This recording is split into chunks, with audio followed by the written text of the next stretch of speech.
Hai pemirsa, apa kabar pemirsa nih? Semoga pemirsa sudah dalam keadaan sehat walafiat. Dan bagi yang kurang sehat, semoga cepat sembuh. Amin. Dah, baik kita tak perlu panjang lebar lagi lah ya. Sebab pemirsa sudah lihat thumbnail. Dan itu berarti pemirsa sudah tahu kita nak ngapa di episode kali ini. Setelah sekian purnama, akhirnya kita turun lagi. Tapi pertanyaannya adalah, apa yang nak kita buat di tempat ini nih? Daripada penasaran atau meratapi kehidupan yang suram dan tak berarti, bagus ikut Bang Iki dalam Keliling Kampung, Keliling Kota, Mana Lawan.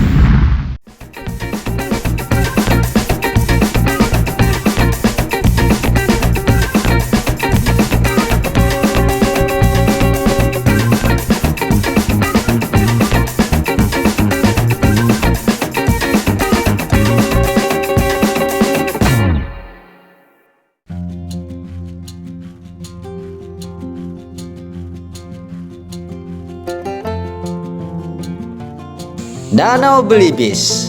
Danau ini terletak di Desa Subah, Kecamatan Tain Hilir, Kabupaten Sanggau. Letaknya tidak jauh dari pinggir jalan Trans Kalimantan. Jadi mudahlah untuk masuk ke tempat ini nih. Eits, sebelum masuk bayar lo kita. Ya, berapa tiketnya bang? Nah, satu tiketnya satu orang itu 10.000 ya. 10.000. Ya, sama parkir motornya 2.000 rupiah. 2.000 rupiah. Terima kasih ya. Terima kasih bang. Sama.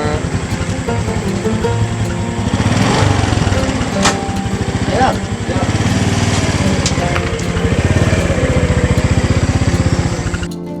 Dari pintu gerbang, kita masuk ke dalam.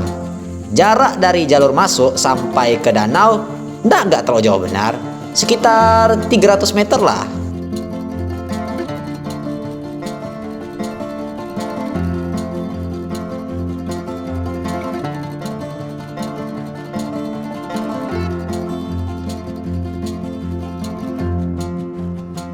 Nah, udah sampai dah kita di kawasan Danau Belibis.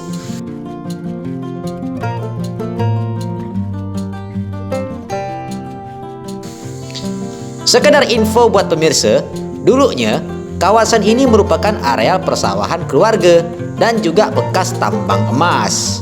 Tuh, tengok, luas bekas tambangnya. Tapi semua itu berubah drastis menjadi sebuah tempat wisata yang oke punya. Semua itu terjadi karena inisiatif beliau nih, namanya Pak Muin. Beliau merintis sejak 2010 dengan sumber daya yang cukup terbatas. Butuh waktu 9 tahun sebelum akhirnya dibuka. Jadi, inisiatif beliau telah berhasil mengubah sawah dan bekas tambang menjadi tempat wisata yang mana lawan. Mantap Pak Muin. Oke, jadi pemirsa ini adalah salah satu bagian dari Danau Belibis. So di sini memang benar-benar bekas tambang emas ya. So tidak expect juga kalau ternyata dari sebuah tambang emas akhirnya menjadi sebuah tempat wisata yang By the way, untuk nama sendiri dikasih nama Belibis nih bukan berarti asal-asalan. Ada sejarahnya. Dulu tuh banyak burung belibis main di kawasan ini nih, sekitar ribuan malah. Tapi karena banyak perburuan, jadinya burung tuh pindahlah ke tempat lain, gitu. Apa yang bisa kita lakukan di Danau Belibis? Di sini bisa dibilang cukup banyak lah aktivitas yang bisa kita lakukan. Camping ala-ala? Bisa. Piknik keluarga? Bisa. Mandi? Bisa. Awas mata. Main wahana? Bisa juga. Kalau foto-foto Bang Iki? Tak perlu Bang Iki kasih tahu lah ya. Cari cewek?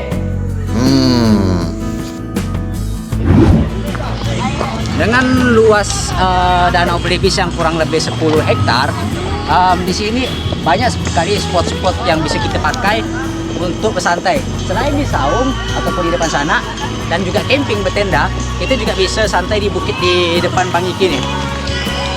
Tuh di situ udah banyak keluarga yang tengah melakukan camping.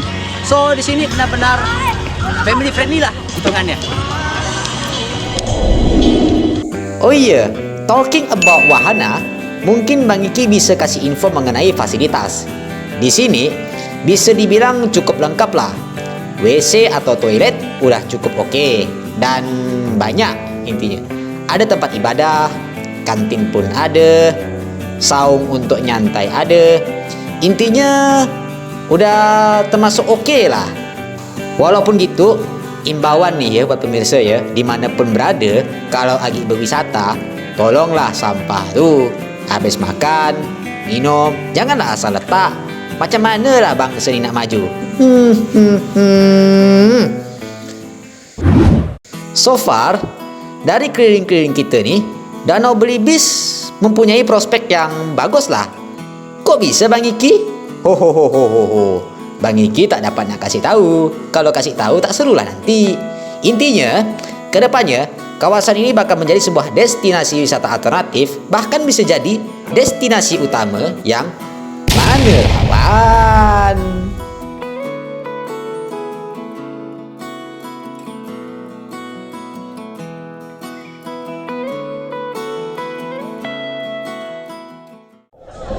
Oke, pemirsa. Akhirnya kita udah puas berkeliling-keliling di area Danau Belibis. Oke, danau ini mempunyai seperti yang udah banyak kisah tadi. Ini prospeknya luar biasa ya. Jadi banyak sekali hal-hal yang bisa dikembangkan di Danau Belibis ini. So, buat pemirsa yang kebetulan lagi lewat jalan Trans Kalimantan dari Pontianak atau dari mana pun, kalau mau nyantai, ini salah satu tempatnya, Danau Belibis. Dijamin tempat ini bakal buat pemirsa senang lah intinya. Oke pemirsa, cukup sekian episode Keliling Kampung Keliling Kota kali ini.